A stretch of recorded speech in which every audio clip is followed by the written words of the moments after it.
Okay, we're going to start with the nation. Labour in showdown with 4 states over minimum wage. Economy fully on the rebound with Tinubu's reforms, says Omokri. CBN likely to raise interest rate to halt inflation. Nigeria, Brazil pact to boost agric in 774 councils. Jimoh Ibrahim, Australia Prime Minister, to speak at the Oxford University confab. Petrol price to go down, says Dangote. And they are delegated to build airport in Aide, dumps Ido Osun project. Okay. Okay, so I have the Nigeria, Brazil, because of course this is agriculture. So at the G20 Leaders Summit in Brazil, Nigeria signed an MOU with Brazil to invest in innovation and investment in fertilizer production, hybrid seed technology and agricultural finance across our local government. So all 774 local government councils will have an investment. They are looking at bringing what they call the Green Imperative Project, supported by the, I don't know how to pronounce this word, I'm very African, Dutch Bank, aims to deliver transformational agricultural technologies and facilitate knowledge across all our local governments. So they're looking at one agribusiness in each local government that will benefit from this for technological and financial resources to promote sustainable development in that sector. This is huge for me because this is most needed at this time. The PAMSEC of the Ministry of Agriculture signed on our behalf, and it was saying this partnership paves way for Brazil to engage Nigeria's dynamic and rapidly growing agricultural sector. And I'm like, why don't flower it? We need innovations. We need support. We know we don't have it. There's no point, putting flour inside it. Yes, I have a slash in the pump price of petrol is likely following Dangote Refinery's reduction of its ex-depot price from 990 to 970 naira per litre. So the refinery conveyed this new price regime.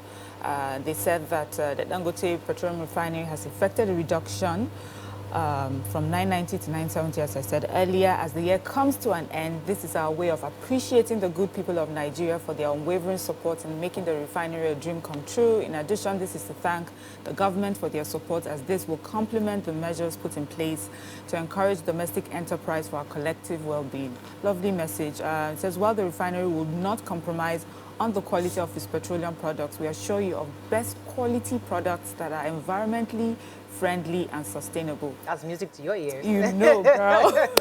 So they said they are determined to keep ramping up production, meet and support our domestic fuel consumption and dispelling any fear of shortfall in supply. And then they went ahead to give us prices as of yesterday. They said a litre of petrol was sold between 1,018 naira and 1,019 naira at stations that were operated by ipman. Major marketers sold at 1,060 naira and 1,080 naira. NNPCL sold at 1,025 naira. And we're likely to see the cut in the prices reflect at the pumps very soon. Why am I not positive?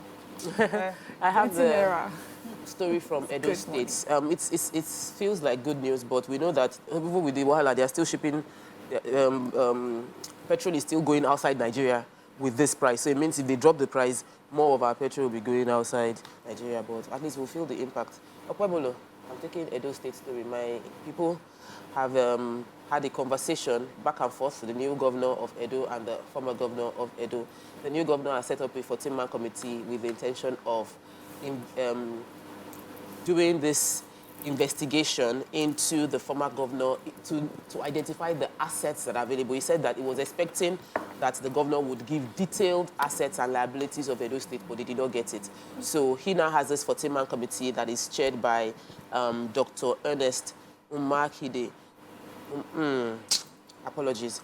And the goal is to audit every asset owned by the Edo government. So it's an asset verification committee, and that it's very, very imperative. However, the press secretary of the former governor came out to disagree that this reeks of lack of planning, that he's just trying to distract the people of Edo State from the fact that the current governor didn't plan ahead and doesn't have anything to do, just wants to throw dust, that the previous administration was very transparent about what they're doing. Yeah. I would really appreciate continuity of the good project of Obaseki and great initiative of the good for Obasanjo's great initiative should continue, and new projects should start. I don't mind probing. Let's probe and discover all the things that are hidden, but that should not stop the concurrent continuity of the good projects that were done by the previous administration. So I have the story of Reno Omokri replying to Davido. If you recall, Davido had made a statement about Nigeria's economy. So quite a number of people were responding, and Reno was one of them, who was saying that the reforms of the president is actually working according to him. So Nigeria has had 4 uninterrupted consecutive quarters of trade surplus for the first time, meaning that we now export more than we import. Nigeria has achieved a new record in its trade balance with an unprecedented 14.07 trillion trade surplus by half year 2024. He also explained that the adjustments were necessary to curb the fiscal waste that benefited the few businessmen in Nigeria.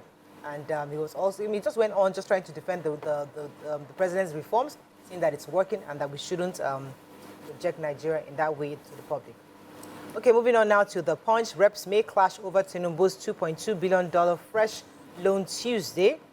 Zenith Bank ushers in Yuletide with Lagos street light up.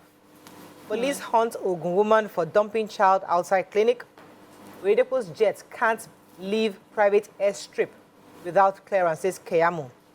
PDP governor's 24th state chairman plotting to keep the Magum, says reps. Upgrade. Discos may move 3 million subscribers to estimated billion. And presidency tackles Kuka for tagging Tinubu accidental leader. Okay. So I have the discourse. So, you know, the discourse had said that those on the Unistar meters will be phased out very soon. They had mentioned November 14 as due date, that coming upon that date, they will not get be able to recharge it or get prepaid meters. So this story carries it that there will be a last-minute intervention, except there's a last-minute intervention. About 3 million electricity consumers may have to be forced into darkness or forced into estimated billing. Choose one. None is good, sharp. So I'm one of those who got SMSs saying that I needed to upgrade using a token. Each time I tried to get on the website, it didn't work. But this one, just because I was taking the story, knowing I had gotten that SMS, it went.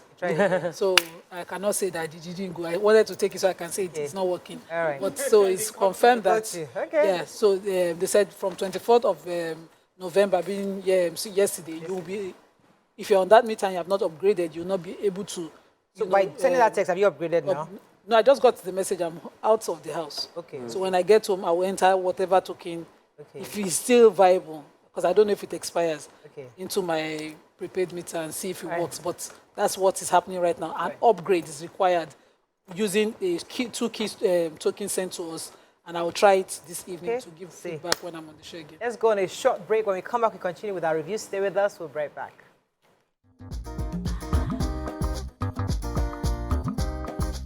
Stay tuned.